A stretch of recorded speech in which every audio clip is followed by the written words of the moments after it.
All right, my friends, welcome back to Frogboy X1 Gaming. I'm Andrew, and today I want to talk about RDNA 4 versus the new 50 series of Nvidia GPUs. So if you guys like this content, don't forget to worry about it, or don't forget to worry about it, but don't forget to like and subscribe. But let's talk about this because I've been covering, AMD GPUs and Nvidia GPUs for like the last, at least a year, trying to cover those together. Definitely more of a fan of the AMD series. And to be completely honest with you guys, I am definitely more excited for RDNA 4 than I am for Blackwell. Just because we already know exactly what we're going to be getting with Nvidia. We're going to get more DLSS. We're going to get more frame generation. We're going to get more of blah blah blah. But I tend to think that the RDNA 4 cards are going to be a lot more exciting than anything that Nvidia is going to be putting out. I mean, obviously, we're going to be getting more AI with the Blackwell GPUs or whatever, a whole bunch more features that gamers aren't even going to use that we're going to pay for regardless.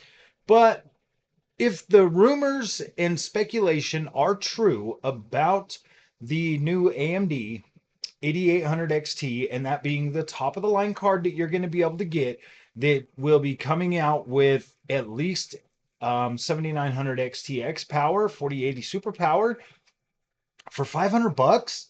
That, my friends, is going to move the needle significantly. I'm not even gonna lie. I was actually sitting here today. I was looking at, either buying a new monitor, a new OLED monitor, or just picking up the 7900 XTX and using that. And then I got thinking. I was like, okay, let's think about this for a minute. I've already got a 4080 Super, got a 7900 XT. Both of these cards are doing really, really well. Obviously, I'm going to upgrade for, for my purposes. But when I'm looking at this and when I'm thinking about this, I think honestly, guys, when RDNA 4 comes out, if it's just the 8800 XT and that's the top of the line model, I'll definitely pick that up as close to launch as possible so that I can start covering that GPU immediately and then like kind of compare that to like the 7900 XT and the 4080 Super that I already got and kind of see where that card slots in. And the biggest reason I'm excited for the 8800 XT is that card is definitely going to have better ray tracing performance. It is definitely going to be more efficient than what we already have right now. So this card's going to be efficient. It's probably going to exceed the experience that I'm getting on my 7900 XT, and it's probably going to be neck and neck with a 4080 Super, or even exceed that card in like at least in rasterized performance. I'm actually pretty excited for what the RDNA 4 cards can be. And I really do kind of wish that we knew more about it right now, at least knew when it was going to come out, or I mean, like they'll probably announce it sometime later this year. I really am more excited for AMD RDNA 4 than I am for the Blackwell GPUs. I've always kind of felt with Nvidia, like they are good cards. Don't get me wrong. Nvidia makes a good product. Obviously, if there's other reasons for you to have it like work or anything like that, obviously Nvidia does a good job.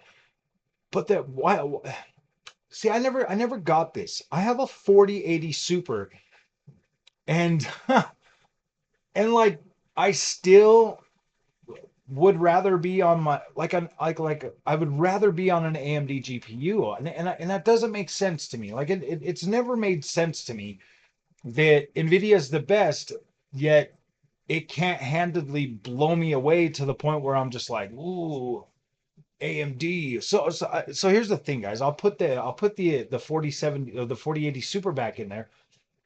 I'll play with it for a little while, and then I'm just like, it's not as impressive as like say the 4070 Super, that card was impressive. Like seeing what that card could do, well, that was pretty impressive. Plus, I had the whole Founders Edition, so it definitely added to the whole honeymoon effect and everything like that. So it was great. But when I compare this card to like the 7900 XT or like a 7800 XT, and then I look at, just the performance gain that I get while using the Nvidia card, all while knowing that, like, dude, I can literally turn on AMD's fluid motion frames on every single game. And that usually puts me above what the 4080 Super is doing, even with frame generation enabled on the Nvidia GPU. Like it really just works for literally everything. So when you look at that and when you take that into consideration and you're playing games, if you're not using the frame rate counter, I swear, my friends, like you can barely notice a difference.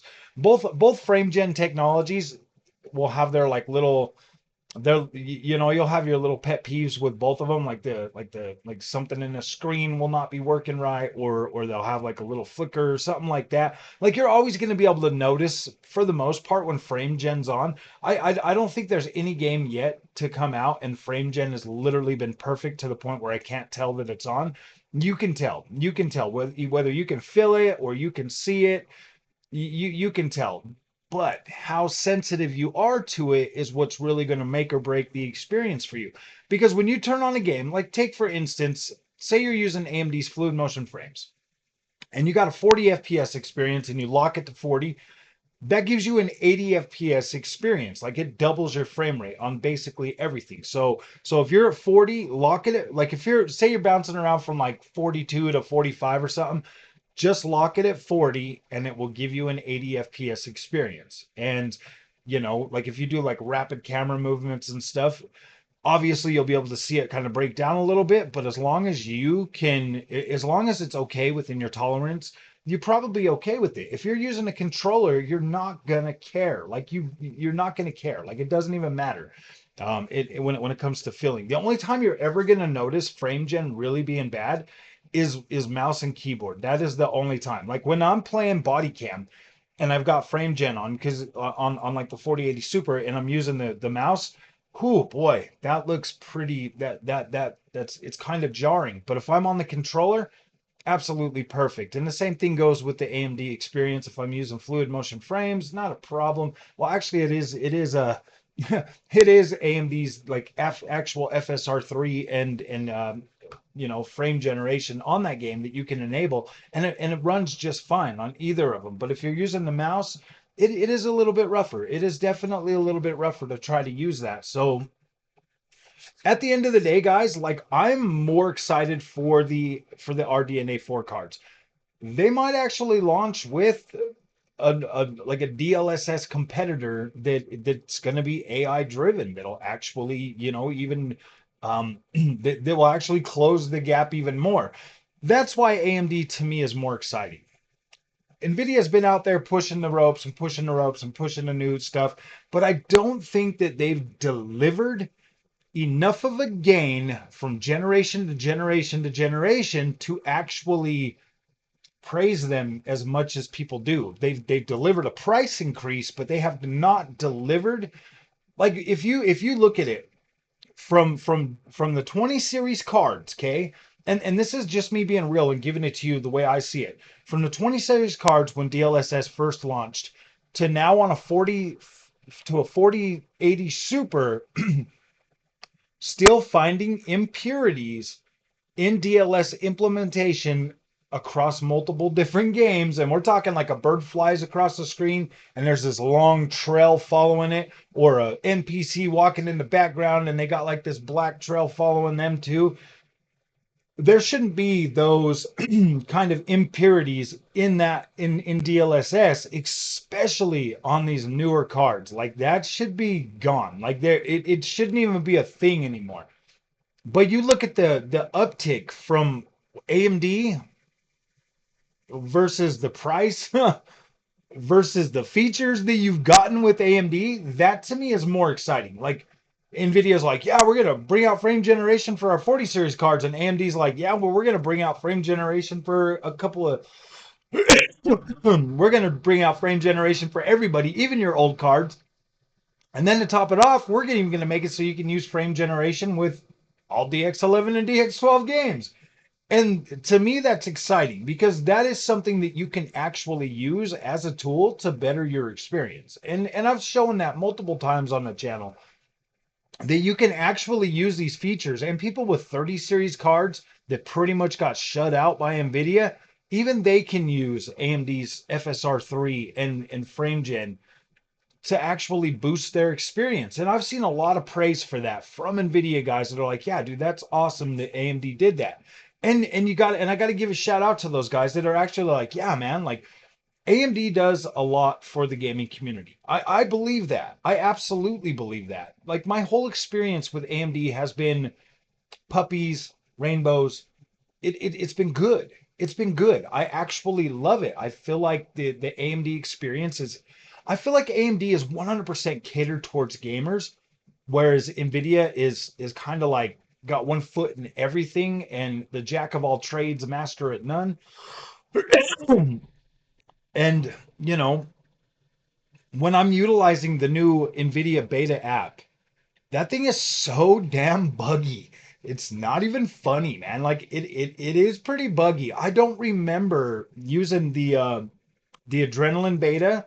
I don't ever remember it being that bad. Like I would get a couple of freaking like, like crashes every once in a while or something, but and they told you, well, if you're using, what is it? Afterburner or whatever with it, you might get bugs and stuff. And that's still the case. Like if you're if you're playing a game using AMD's FSR3 and frame generation, and you're using Afterburner, like even with Ghost, even with what is it, Ghost of Tsushima, still getting problems with that. I'm like, oh, okay, I get it. I mean, like obviously, the AMD experience isn't perfect, but to me, like the stuff that happens on the AMD card is easily overlookable due to the fact that it's like it doesn't happen as often.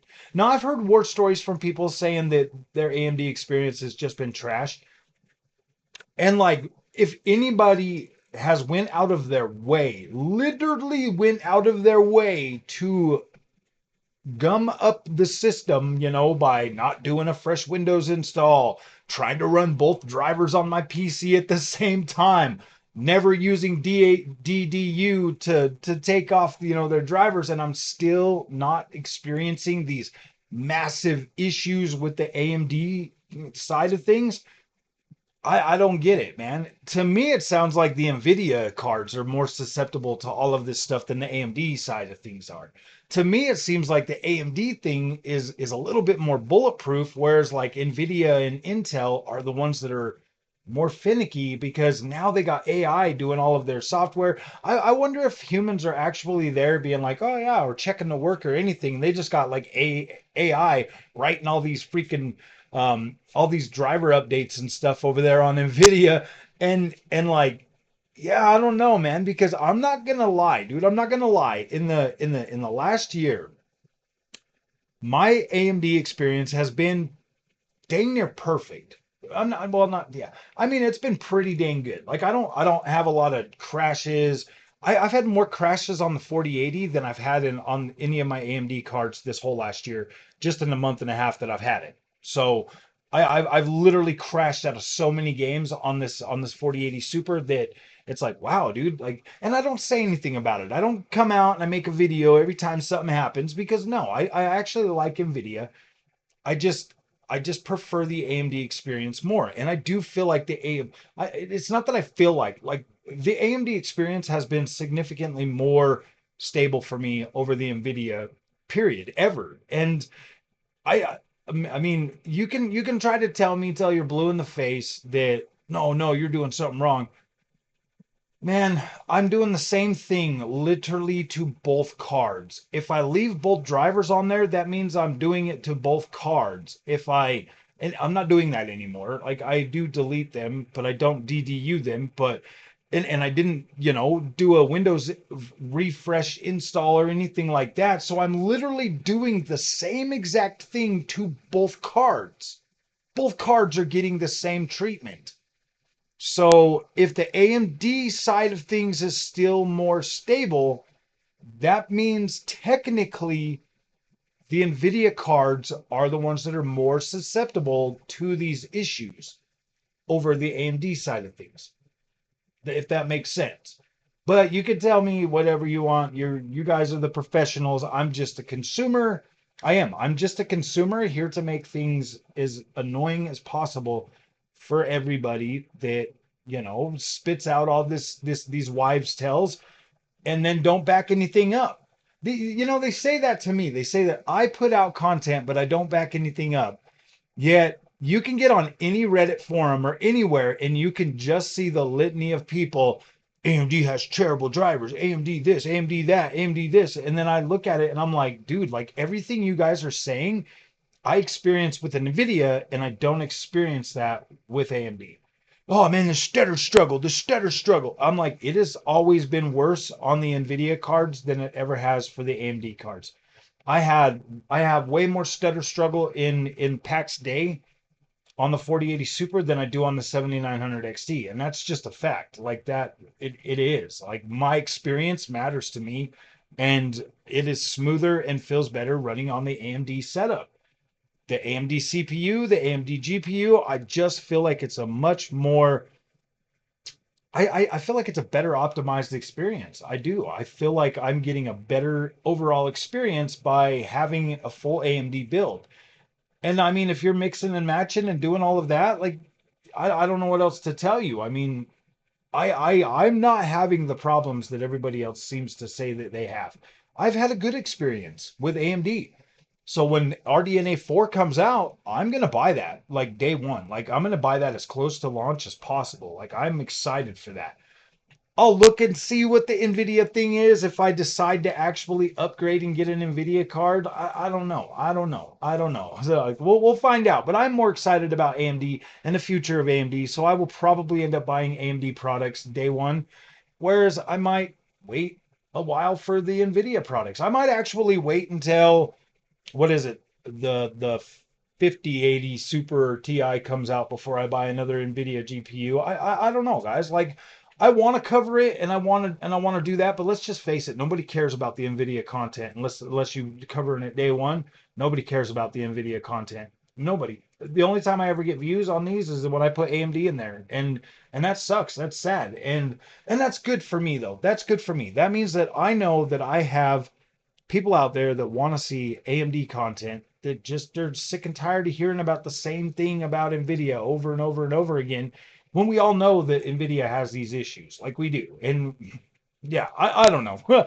So all right, my friends, I have definitely figured out a lot of the other issues that I was having with Nvidia, and that's made the experience significantly better. It really has, and I mean that when I say significantly better, it has made my Nvidia experience significantly better. And to be completely honest with you, I am pretty happy with the 4080 Super. That's why I honestly really only feel like I need to buy an RDNA 4 GPU.